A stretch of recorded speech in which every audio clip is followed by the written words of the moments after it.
How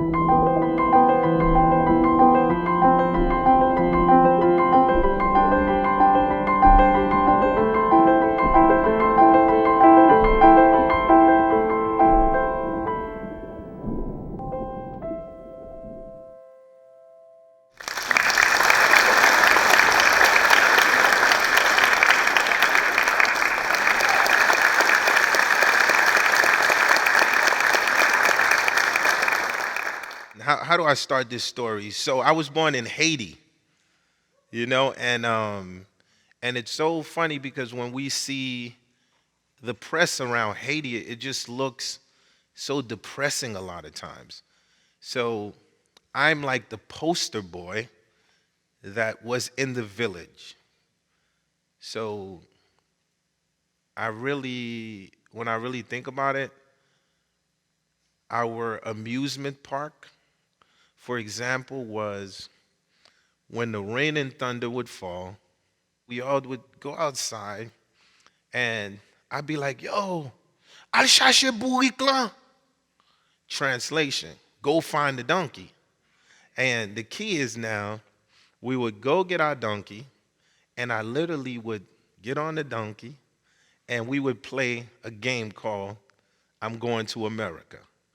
Now, in this game, I get on the donkey, and all the kids are surrounding me, and they waving goodbye to me as I would go to America. And the key is now that I'm on the donkey, everyone would be telling me when I get to America what to bring back for them. You know what I mean? Dude is like, yo, bring me back gold, bring me back some sneakers. I said, no problem, I got y'all. Now, literally on this donkey, it's raining, thunder, and we clupping, clup. And I go around the cemetery on my donkey, and I come back around to the village, and all the kids are excited. They're like, yo, what did you bring back from America? The reason why I tell you that is because when we sit around and there's nothing to do, we're going to always create something to do. So the energy can either come from a positive place or the energy could come from a negative place, And so now I get the news that I'm going to America for real, right?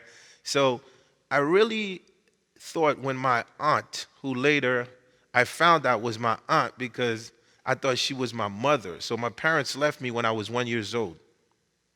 Now, it might sound a little tragic, but to people that are raised in the Caribbean, this is a natural thing, the idea of your parents leaving to create a better life for you and coming back to get the kids. So I stayed with my grandma for a minute. And my grandma, she in heaven, but she was like the coolest person in the world. I remember one day we in the village and a car pulls up. My village, I've never seen the idea of electricity. I didn't know what that was. The idea of actually water in the faucet, I didn't even know what that was. The idea of the toilet, we didn't know what that was. We used the ravine. Can you imagine a car like pulling up in this village for the first time? This looked like a spaceship to me. So similar to the Indians, right? So we would talk like this and say, oh, here's the white man, right? The white man's coming. I ain't never see a white person before in my entire life. First time was the Suburban pulling out. White man gets out the Suburban, goes to the back of his truck, gets some rice. And he's bringing this rice into the village. I look at my grandma, I'm like, Grandma, who is this? And she's like, it's Jesus Christ.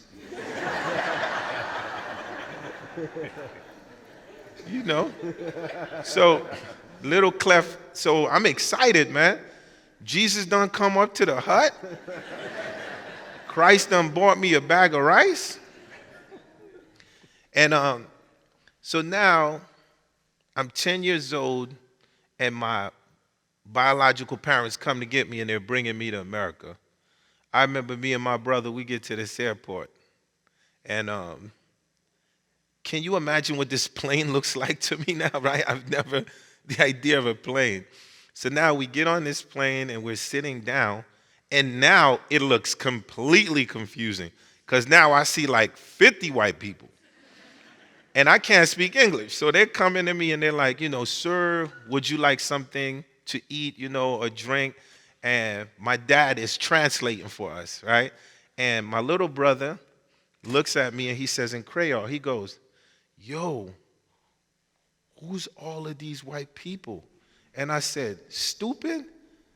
These are Jesus Christ's cousins, man. So now, so we land in America, in Brooklyn, a place called Marlboro Projects in Coney Island. Now, for me, what was interesting was where we came from, right? Because I always say that you have to be careful because at times we're complaining. And what you really complaining about, when you look at what somebody else is going through, their reality, it makes you think like maybe I shouldn't be complaining.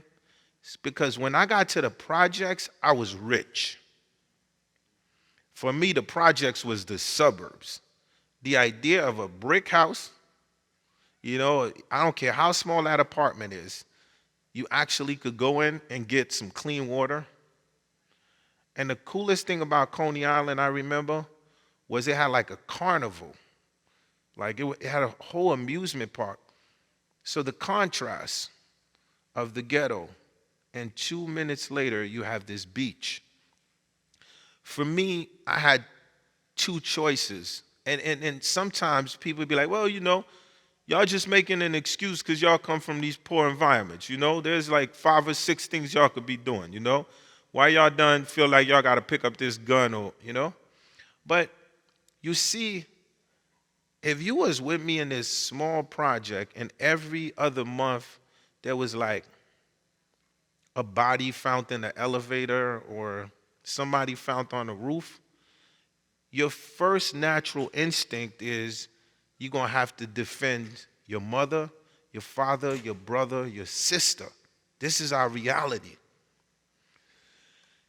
And I remember the day it changed for me, because I ain't going to lie to y'all. I mean, coming up, I gave my mama a lot of problems. I know she's watching this.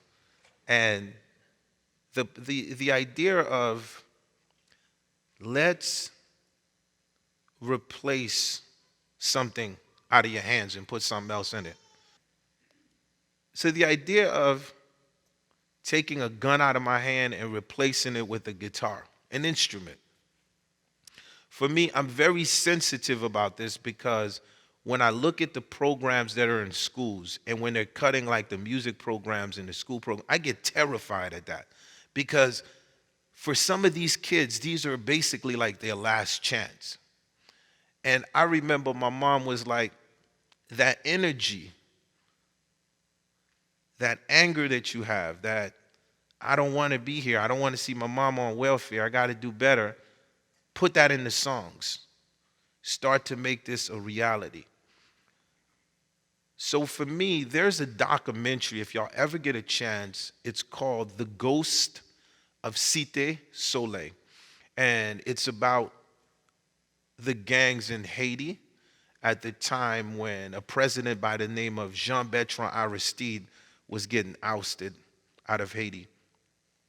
And I was allowed with a director who shot this film, and we partnered up. The key was I would show you firsthand how these kids felt and what they were going through. They got Mac 11s, all kind of guns in this documentary. And the kid says to me, it's like on film, Clef, all I want to do is find a way to do my music. You see, so sometimes the responsibility of one may seem enormous because we're like, man, at the end of the day, we can't save the world. But what happens is if you save one person,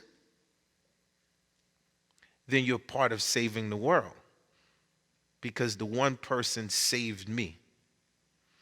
So I feel like the future of where we're going, it's so important that social responsibilities are so important in the sense of I have so many friends that are part of like the private sector. And I feel that certain things we can't wait for government to do for us. We have to go ahead and we have to move. And we have to make sure that we're putting dollars like in the right places. And for me, when it comes to the school programs and the idea of giving kids alternatives versus what they're experiencing in the streets is very important. And remember this, if y'all don't remember anything else, it takes one person to really save one life. And at the end of the day, who knows, that one life might turn out to be Nelson Mandela, Martin Luther King, JFK. So I played like 13 different instruments, starting out with like the guitar. Can you imagine this? Because once I started playing the guitar, I didn't feel like I needed to be in the streets no more. I felt like there was an alternative. So while I'm playing the guitar, my cousin gets shot. While I'm playing the guitar, my friends are selling crack in the street corner. They get knocked by the feds. So at the end of the day, when we say my mom replaced the gun with a guitar, I felt like moving towards the future. What happens if I start to take gun parts and start to convert them into guitars? Now y'all like, yo man, Clef must be tripping right now, right? No, actually you could go online and you see like AK-47s, but they love instruments, right? Because we're in a world right now where everything is just, at times it look like so violent. And we like, man, this world is so violent. How do we get back to the love, right? So I want to challenge communities, like go into these communities, like talk to these different leaders of the streets and to say, what happens if you give me back your firearms and I convert them into musical instruments and start to provide opportunities in these communities that are different than violence, start employing these communities. So I'm hoping as we move towards the future that we come to a sense of less violence. And in order to do that, we have to look out for the children. So with me, whenever y'all see an instrument in my hand and y'all like, oh, Clef was talking about this, just know that that piece of metal that you see in my hand was a metal that versus it being used to kill somebody else, it was used to inspire somebody else. And that's what I want to do as we move into the future with the new generation. And what better way just to play a guitar for y'all? Is that cool? I could just pick up a guitar. Anybody bring me a guitar? Just bring me an acoustic guitar. You got me? Set me up. So I'm gonna demonstrate like what I do like in real life. I've been anybody ever heard of freestyle? Yeah, freestyle. Yeah, freestyle is cool.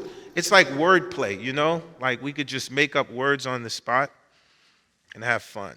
So let's see. Y'all ready? Y'all sound ready.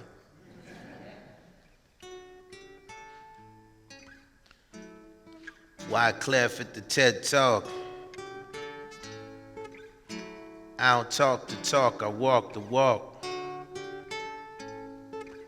Early in the morning,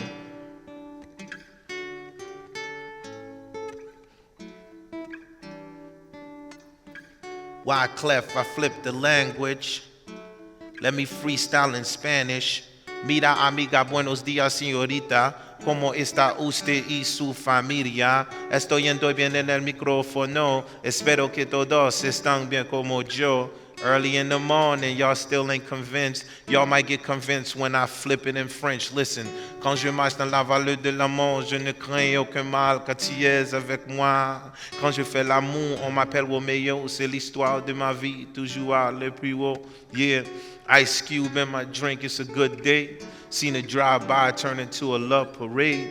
Battleships turned into the love boat. Refugees found a home they were looking for.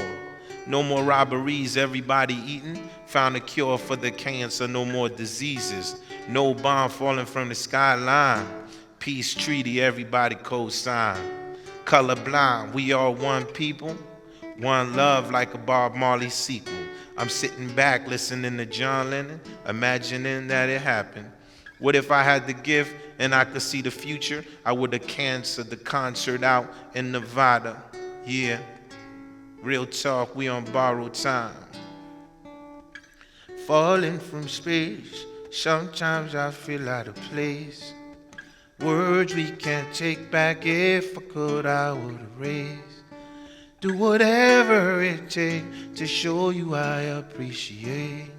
Before the angel tells me it's too late, yeah. High noon, the guns are drawn, it's a battle for love. Stand on the side as she watch it goes down. When it seems like the end, that's when it all begins. As she opens the door, lets me in. We're on borrowed time. Clock keep ticking, days keep passing. Oh, we can't waste no time. These are the days in our lives when we will fall, just so we can rise. Just so we can rise. High noon, the guns are drawn. Yeah, yeah, yeah, yeah, yeah, yeah. Cinderella's ball, last call for alcohol. Saints marching in while us sinners play the drums. When the shackles are broken, that's when we all will run free. And we no longer will worship the beast. What once was built, I seen sadness destroy. But it makes my faith stronger. I believe in the joy. Passion has kicked in like a thief in the night. And your love feels like eternal life. We're on borrowed time. Clock keep ticking, days keep passing. Oh, we can't waste no time. These are the days of our lives when we will fall, just so we can rise. Just so we can rise. We're on borrowed time.